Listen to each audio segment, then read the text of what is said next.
Hello les amis! Alors sur cette vidéo, on va vous montrer la finition du coffre à jouer et bien entendu la pose du plafond. Alors il y aura beaucoup d'accélérés sur cette vidéo puisque pour la pose du plafond, il n'y a pas besoin de beaucoup d'explications. Donc il y aura des accélérés. On vous fait des bisous et je vous dis bon visionnage! Tchuss. Et là, je vais me concentrer sur mes coffres à l'arrière. Ça, on l'avait déjà fait un petit moment. On avait fait ce coffre-là. Donc là, je vais m'appliquer à le fermer. Je reprends mes cotes parce que j'ai dormi depuis et j'attaque ça.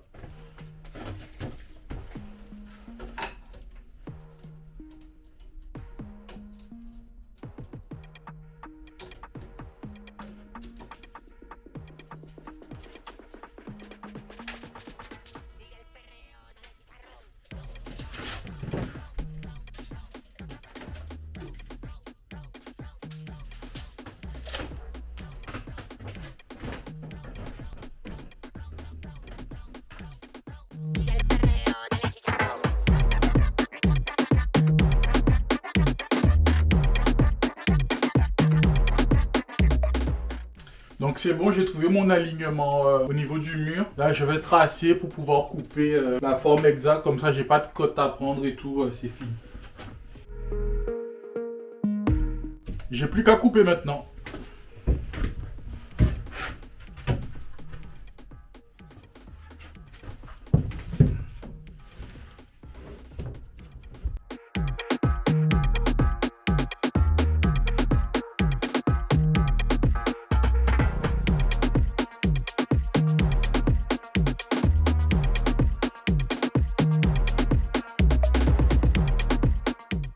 Donc cette face-là, c'est bonne. Là, j'avais déjà fait mon tracé pour le côté. Je vérifie. Et je ne suis pas bon. Parce qu'en fait, j'avais pas encore... j'ai pris sans ma planche. Donc, j'hésitais à quel côté je présente. Mais je préfère que la belle face soit là. Donc, je retrace et je coupe. Donc, la hauteur était bonne, mais pas la largeur. C'est coupé. On met en place. Hop, c'est nickel. Je visse maintenant.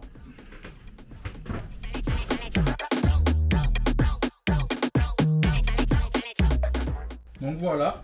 Et là, on va finir par couvercle assise. Donc, je vais appeler Vanessa parce que j'aimerais pas faire de couvercle. J'aimerais faire le meuble et juste faire le trou. Comme ça, ils balancent leurs jouets ou ils récupèrent leurs jouets. Parce que j'ai peur qu'en ayant un couvercle, ils se coincent les doigts et que ça pose problème. Donc, je check sec, madame, et on voit ce qu'on fait. C'est validé. On fait juste une assise avec un trou au milieu. Je trace et je coupe. Donc, dans un premier temps, je fais la découpe pour affiner le truc et après, je prendrai mes cotes pour pouvoir faire des petits arrondis tout autour. Un petit truc sympatoche. C'est fait. Maintenant, je vais faire le trou qu'il faut par-dessus.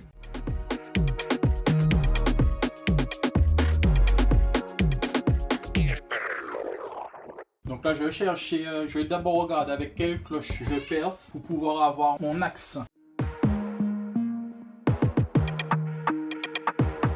J'ai trouvé bizarre que j'ai pas le même angle ici, mais c'est parce que je suis déporté du fait que j'ai ma planche devant et que j'ai pas de cloison par là. J'ai pas de cloison extérieure comme de ce côté-là. Donc les carrés ne sont pas exactement pareils, donc c'est normal qu'il y ait un décalage.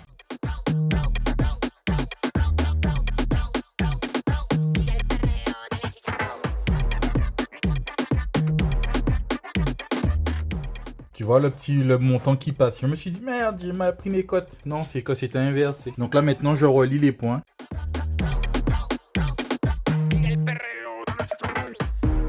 Donc voilà, un petit coffre pour pouvoir balancer leur truc. Je vais juste faire la finition, un petit coup d'affleureuse. Et puis le tour est joué. J'arrive. Donc tu vois le petit arrondi pour leurs mains là, intérieur, extérieur, c'est nickel. Donc j'ai fait juste cette face là et celle-là. Et les faces intérieures, celle-là, il n'y a pas besoin. Et voilà, donc là je visse et on est bon. Pour l'instant je l'ai laissé comme ça parce que je vois qu'il faut que je fasse l'habillage intérieur. Donc je verrai comment je finis. Sinon j'aurais dû refermer plus, mais ça va aller. Pour ce que c'est, ça va aller.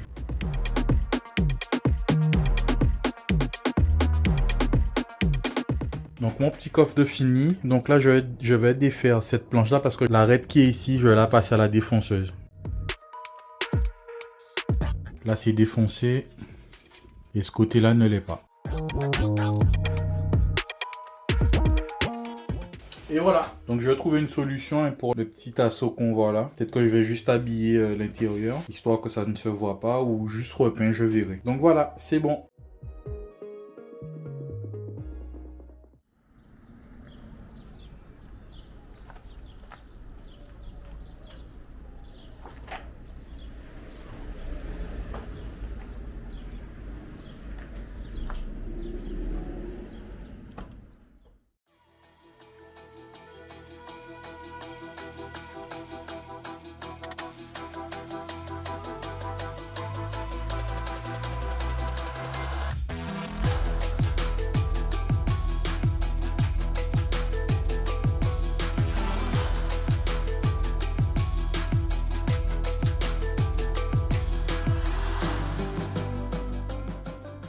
Donc là, en commençant le plafond, je me rends compte que ma cloison, elle n'était pas d'équerre d'avant en arrière. Donc là, je vais essayer de rectifier ça un petit peu, parce qu'il n'est pas trop tard.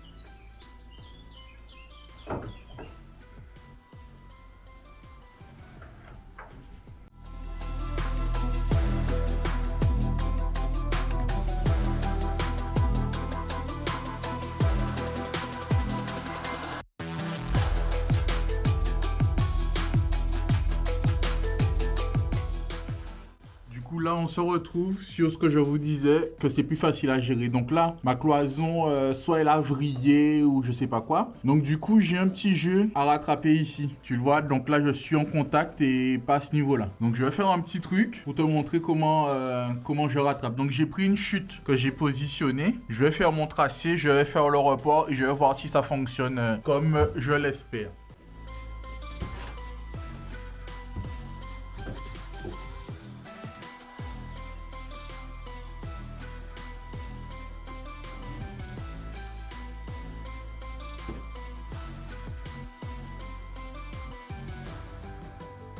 Donc tu peux constater que c'est nickel. Donc tu vois, c'est pour ça que je te disais que c'est plus facile à travailler un morceau comme ça que d'aller avec un outil chercher à avoir cette trace-là. Donc là, ma petite chute, je vais la positionner sur mon grand lambris pour avoir ma cote. Donc de l'autre côté, j'ai fait pareil. Je prends ma chute et je l'emboîte ici. Donc tu vois que là, je suis déjà nickel. Et quand j'emboîte ma chute, je suis aussi nickel. Donc de ce côté-là, je suis perpendiculaire et de l'autre côté, j'ai un léger angle. Donc c'est plus simple à gérer comme ça. Donc je prends ma cote d'ici à là-bas et ensuite je vais venir sur ma grande planche pointer ce point-là comme étant le point le plus loin. Donc si par exemple j'ai 83, j'aurai 83 de ce bout-là jusqu'au bout là-bas. Mais je te montre ça, ça va être plus simple, je pense.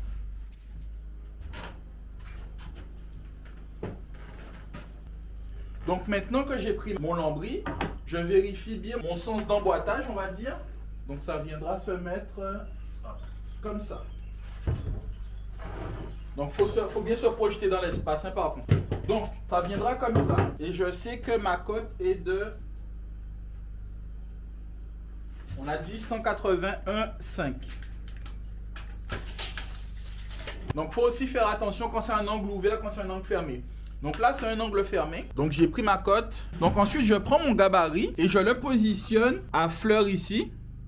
Et je le mets aussi à fleur là. Donc je vais pas pouvoir le faire à une main. Donc une fois que je suis bien calé comme ça, tu vois que j'ai mon petit bout qui dépasse. Mon petit triangle qui dépasse. Donc là, je vais faire mon tracé. Je te le fais un peu plus grossièrement pour que tu t'en rendes compte plus visuellement. Donc voilà. Donc j'ai tout ça qui dépasse. Je trace, je coupe et c'est fini, tu vois. Donc j'ai pas à aller chercher d'arrondi compliqué au niveau du plafond pour suivre mes cloisons. Allez, je te replace et tu regardes ça en ralenti. What?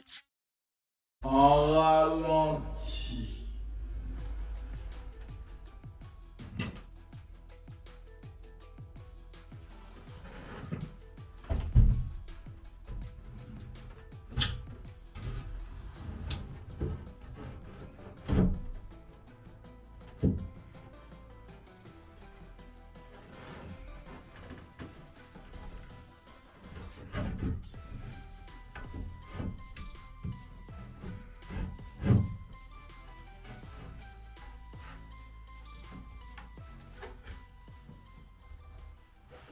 C'est pas que, hein, mais je vais mettre des accélérés, hein. C'est mieux.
minutes. Hein.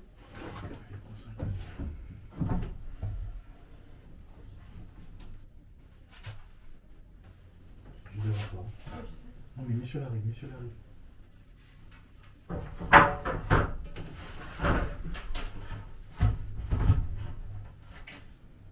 Tire vers toi.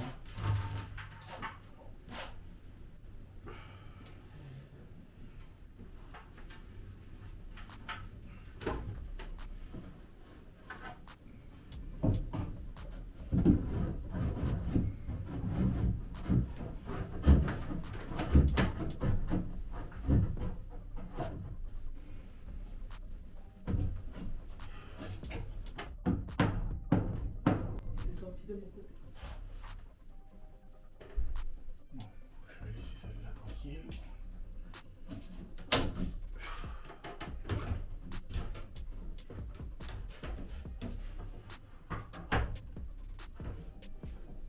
Il y a une belle courbe en fait.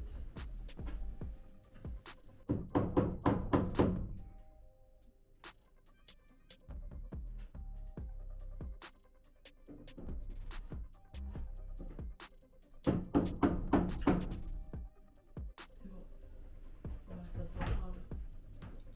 Comme ça, du coup, je pense qu'il faut que tu vises, comme ça va en place.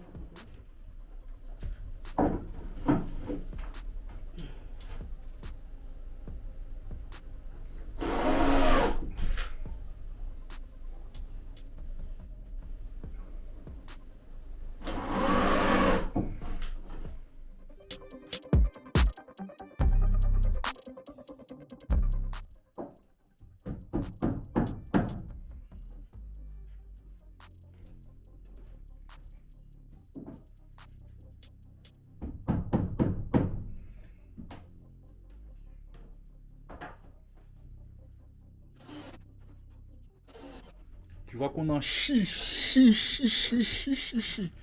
On en chie. Allez, je te mets là. Vu qu'on va attaquer ce côté-là, cale-toi ici et mate-moi ça. Ouais, on en chie parce que le bois, je pense que comme il est resté stocké pas mal de temps, il a fait des vagues. Donc du coup, faut bien emboîter avant de taper. Tu peux taper toute la force que tu veux. Si t'es mal placé, t'es pas dedans, ça bouge pas. Ça bouge pas. Donc pour éviter de tout abîmer, on y va tout doucement. Ok, allez, on enchaîne.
Goodbye, myself.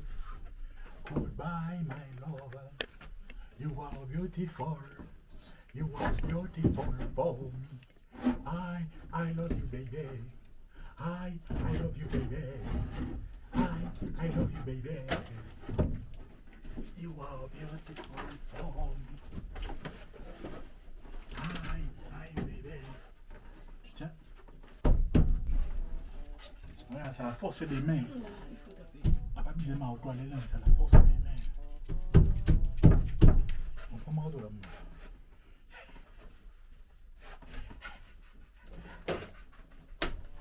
Oh, oh.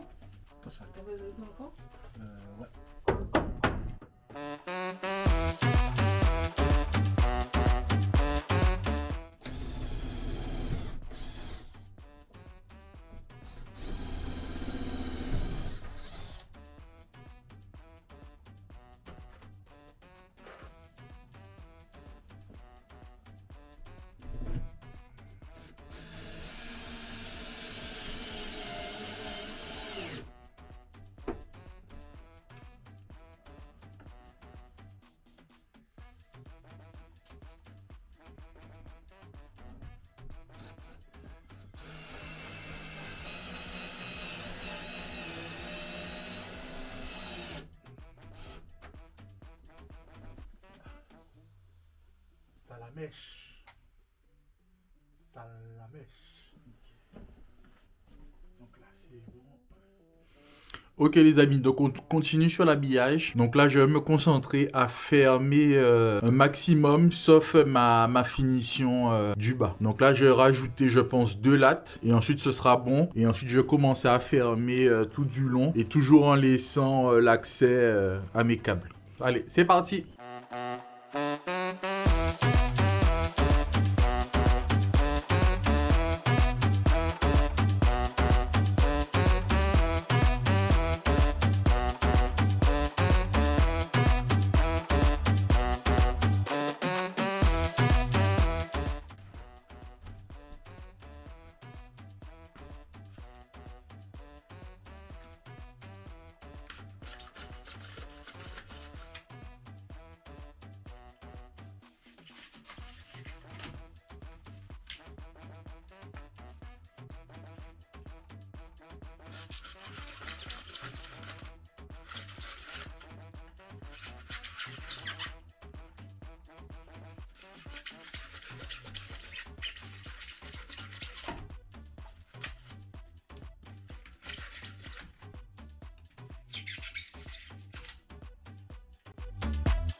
Ok, donc ce côté-là est bon, nickel.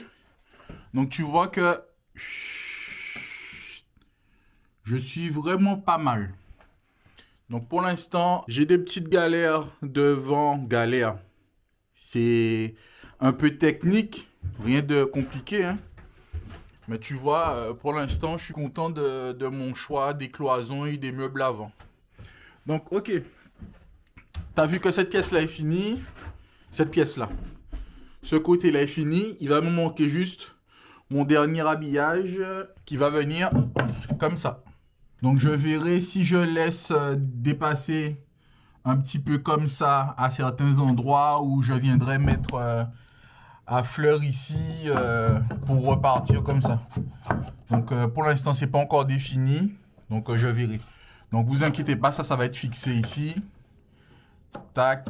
Comme ça, je pourrais enlever mon revêtement si j'ai besoin de réactiver, réaccoupler mes prises. Et voilà. Donc, tu vois, ça, c'est fait. Je vais attaquer ce côté-là. Et là, je vois que je vais peut-être être embêté avec le faisceau électrique. Donc, je vais voir si je rajoute une couche là, une épaisseur là. Du coup, je vais doubler cet assaut-là aussi. Donc, je vois comment ça se passe et j'avise. Bon, ça semble pas trop me gêner. Mon câble. Donc je vais pouvoir jouer un petit peu avec la dilatation du bois pour que ça se passe bien. Donc normalement, ça passe. Allez, on fait le test grandeur nature.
que j'ai fait, c'est que j'ai pris un repère avec mon équerre. Une fois que je suis aligné, j'ai mis mon équerre d'équerre, logique. Et ensuite, j'ai pris des repères, c'est-à-dire que je perce à 2 et 4 par exemple. Donc, j'ai juste à poser mon forêt, je fais ma marque et ensuite, je peux percer tranquillement. Je sais que je me mets sur mon repère. Je fais ma marque.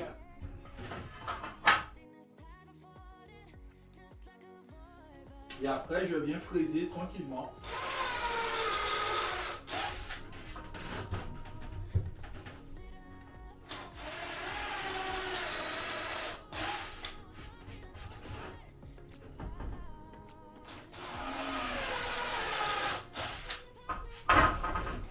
Et voilà.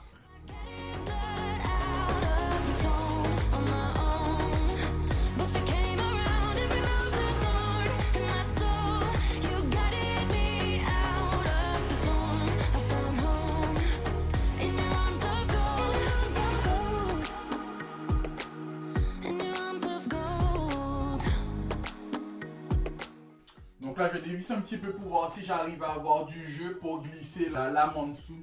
Parce que comme elles sont faites pour être droites, dès que tu as une courbure, et ben ça s'emboîte moins bien. Donc là, j'essaie pas d'être serré comme au niveau du plafond. Parce que comme je t'ai dit, dès qu'il y a un angle, c'est difficile à avoir les pièces bien emboîtées. Donc j'essaie de la mettre au maximum le plus serré possible. Mais tout en tenant compte de la contrainte que j'ai avec la courbe.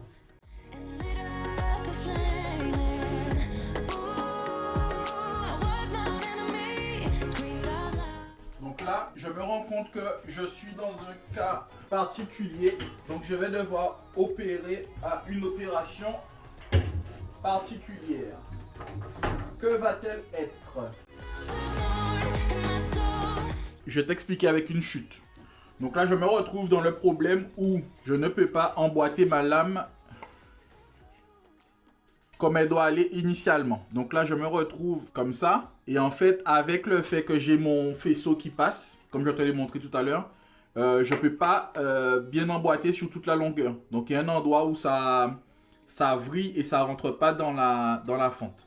Donc là, ce que je vais faire pour que ce soit bien esthétiquement, je vais couper à 45 degrés l'arrière. Comme ça, la partie de devant qui est là viendra se mettre en appui directement sur la fente. Un peu comme ça. Donc, il ne faut pas tenir compte, je ne tiendrai pas compte, je vais couper en biais comme ça. Et je viendrai juste me reposer sur cette partie-là en façade. Donc, voilà pour l'explication de près. Et maintenant, on va faire ça au loin.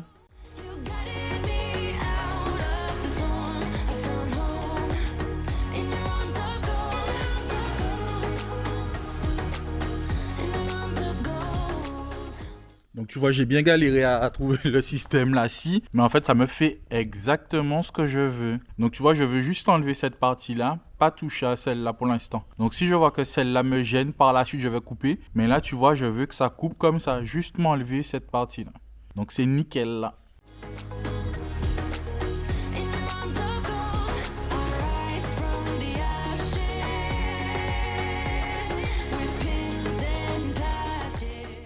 Donc tu vois, ça me fait une coupe comme ça. Donc tout du long. On va positionner, voir ce que ça donne.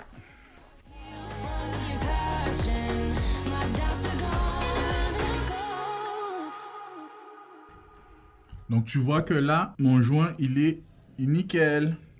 Donc c'est pour ça que je ne voulais pas couper la partie avant. Parce qu'elle vient se poser sur la lame mâle qui est en dessous. Donc là, c'est nickel. Donc là, par contre, j'ai un petit souci ici.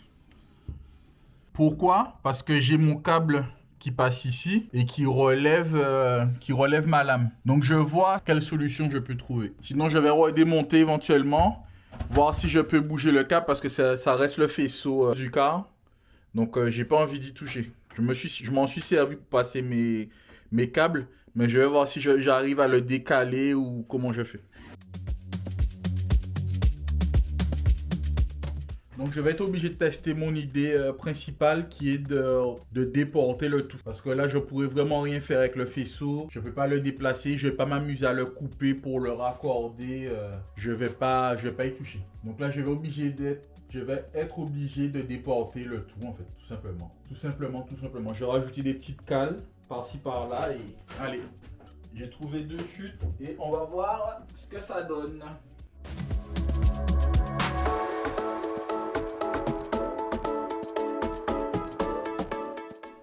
Donc là j'ai une occasion de passer les autoforeuses foirées. Donc là comme je peux pré-percer et ensuite mettre ma vis, donc je fais ça et ça me permet de limiter la perte. Et je mets l'autre.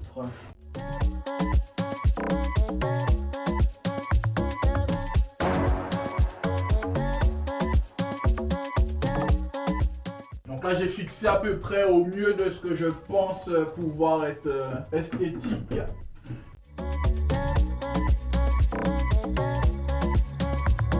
Je pense que j'ai la bonne idée, mais ça me dérange un petit peu. Donc tu vois ici je suis nickel, ça fait un petit rebord, mais ça passe. Mais tu vois ici, je commence à avoir un jour et ça ne me plaît pas. Et de ce côté-là, je pense que c'est pareil. Donc je pense que ma cale doit être trop épaisse. Donc il faut que je regarde si j'ai des chutes plus fines ou sinon je les ferai moi-même. Donc tu vois, je pense que l'idée est bonne. Parce que là, tu vois, c'est nickel, même si ça fait le chevauchement comme ça, mais esthétiquement, c'est déjà plus beau que ce que j'avais tout à l'heure. Et du coup, ouais, faut que je fasse un petit travail ici parce que tu vois là, je suis au maximum de la cale. Ici, j'ai pas mis de cale pour pouvoir jouer sur la dilatation du bois, on va dire, de la lame. Et là, ouais, là, je suis vraiment trop haut. Je suis encore trop haut de ce côté-là. Donc, j'essaie de résoudre ça et je continue à regarder.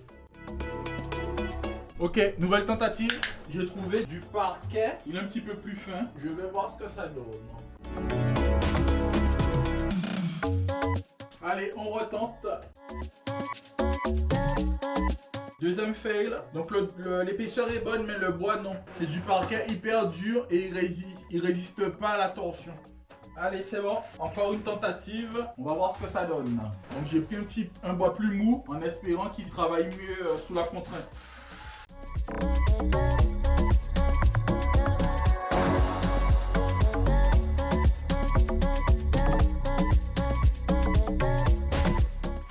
Écoutez, c'est dans ces moments-là où je suis content d'avoir passé 40 minutes sur une lame. Donc après moult recherches, tu vois que avec la contrainte que j'ai, c'est nickel. Donc je vais devoir travailler cet angle-là pour faire revenir la lame. Mais par rapport à ce que j'avais comme souci, tu vois, ça saute pas aux yeux que c'est comme ça. Donc tu vois, prendre son temps, c'est important. Donc là, c'est fini. Je vais essayer de trouver une petite solution pour ça. Donc allez, c'est parti. Allez, c'est par là que ça se passe. Par là. Tourne ton regard.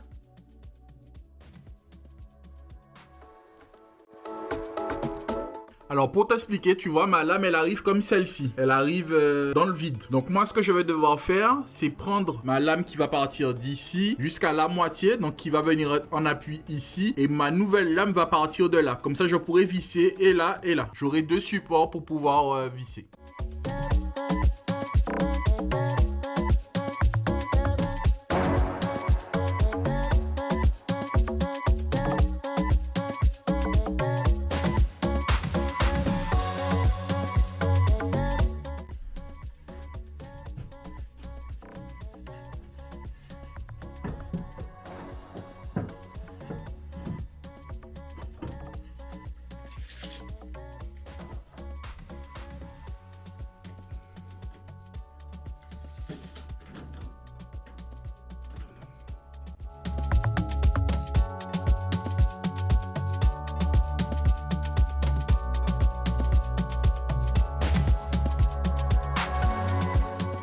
Bon ben voilà, le premier résultat, le premier jet.